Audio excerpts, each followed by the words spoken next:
qabo galata sifan qabo galata sifan qabo galata sifan qabo waaqayyo iddoo kanatti maal isinii godhe mucaa waaqayyo naa godhe mucaa waaqayyo naa godhe bineensa garaattan baadhaa ji'a saddeet muluun qoricha dhuge amma ji'a saddeetii finfinneetti barmaaree finfinnee qoricha fudhee qoricha kana ta'uu dhugaa jiruuti ji'a saddeet qoricha dhuge gaafan qoricha fituutiin dhibeen kun ammoo natti ka'a gaafa natti ka'uun baga nabseedha ka'ee finfinnee dhufe yennaan finfinnee dhufuu dhibeen kun natti jabeesse na cinqee maatii bira dhufee na cinqee dafinoo kanan sanbata dhufe dafinoo mana qorichaayyuu na hanqise indagana natti qayyaramee tolla guuraatti qayyaree dafinoo ganama mana qorichaa bakka mucaan sin geessanii mucaan garatti na geessu dhabe gaafa dafinoo kaawoo waaqni namaa qabaannaan gara biyyatti qoricha fudhee mana koottiin gara beenanii fadhaa nabseen natti dhufee cinqiin natti dhufee yesuus hin jedhe maaloo du'aa koo bashitaa yesuus hin jedhe nan cinqame amma ka'ee mana qorichichaa dhaqee qorichuma maaloo naa qayyaraayyuu anoo dhibeen koo natti ammeesse qorichuma xiyyaaree argadhaa laata jedheeni anoo sinuma isaa ammoo garatti hin jiraadhu dhabeen jedhe namicha qoricha bashaanaa kennu kanaan amma attamina dura sin teessifne nan dura onna teessisa si ciccitee sin baasii amma immoo eegasii waan isaa wallaaleen manatti jabeessee malan dhabee kanatti bahee dhufeen jedhe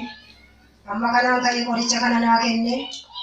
qoricha kana fudhee mana mucaa kootti finfinneetti deebi'ee dhibeen kun ittuma caalaa koo qoricha kana sitti dhugennaan anoo nan galaala akkasitti dhuguma kana sin sassaabne leendida amma ka'ee dhibeen kun natti caalaa amma ka'ee nachii dhufee kanan ka'een finfinneen naan dhufammoo hoolota mucaan koo hoolota jirti acha goora dhibeen kun waan natti jabeessa maaloo yaa waaqayyo du'aa koo gala malee jiraan koo galan seene ka'een qoricha kana naan achitti qabnesu sirmattuu natti caale waan du'aan ta'ee ka'ee kana achii dhufeen du'aan koo nabseen koo ka'ee dhufeen kannii sanbataa akkasiiti mucaan koo bunna fidee waldaa kana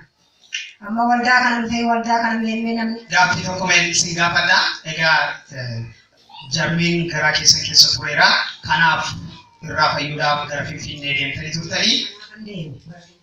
qoricha isinii kennanii turan ogeessonni yaala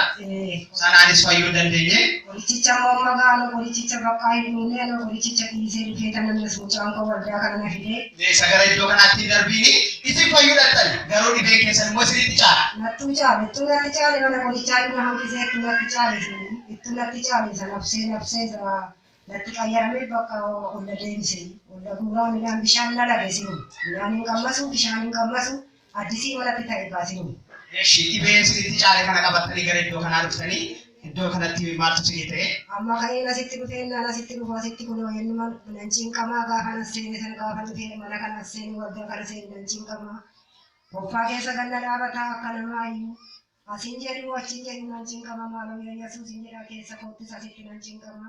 amma ka'anii kunoo eessa dhabii keessan jennaan midhaan jedhee warra addisii dhuftan jennaan ka'anii asitti dhufu kadhatanii bineensa garaa ishee keessa jiru kana Kukkutee tambaasa asii gana sardi mana kiimii nageessite ijoollee mana kiimiis nageessina mana kiimii iddoo mana ciibsee nama rammareetu homti garaa ishee keessa jirudha. Homti jiru garaa ishee keessa jiranii qoricha congorraa tokko naa kennan. Isin garuu dhibee guddaa dhibee ulfaataa baatanii jirtu ogeessonni yaalaa moo dhibee tokko hin qabdu isin hin qabnaan nan cinqama nafseen natti dhufee bakka duuma koo dhibeen koo jedhee tanan biyya suusitti amboo keessuma kootti.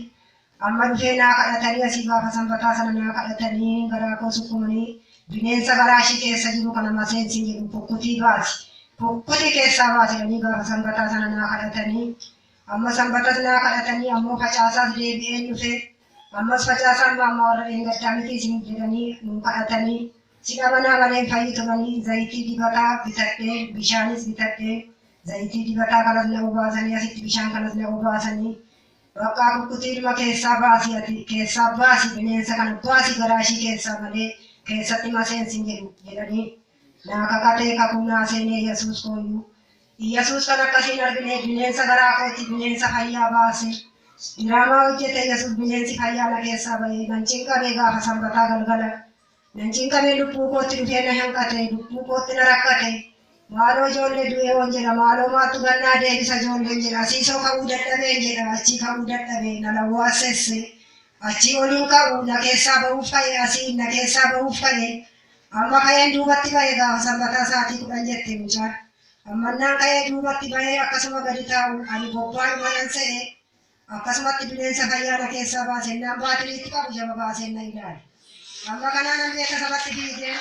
maaloo koottaa irraa akka keessan dabalaa fi gara guddaa waaqayyo isa yaa guddaatti nama dhiibu. baasan baay'ee jedhe jilba kootii nan jilbeeffadheen hin jedhe jilba kootii jilbeeffadheen dhugaa baa malee dhaabadheen dhugaa baay'ee miti yoon kana baratti bahee cinkii kana yoon baratti bahee jedhe bineensi garaa koo keessa bahee qajeelee bahee fiige kunuma rukutuu ijoollee isaatii kudhan jedhanii galma keessaa numa rukutuu qorichi bineensi kun hin du'u. Karaa lafti barii achitti qadaadanii bushaniitu baate biyyi dhufee achitti ilaalee biyyi qab jedhee jiru Yesuusoon kan Yesuus diraamaa Yesuus. Akkasitti kun diraamaa hojjete kan Yesuuseen koo abbaa koo galata guddaa waaqayyoof. Mee gaaffii tokko sin gaafadha. Asittis namni waaqayyo gaafa isinii kadhatan maseensin jedhu garaa keessatti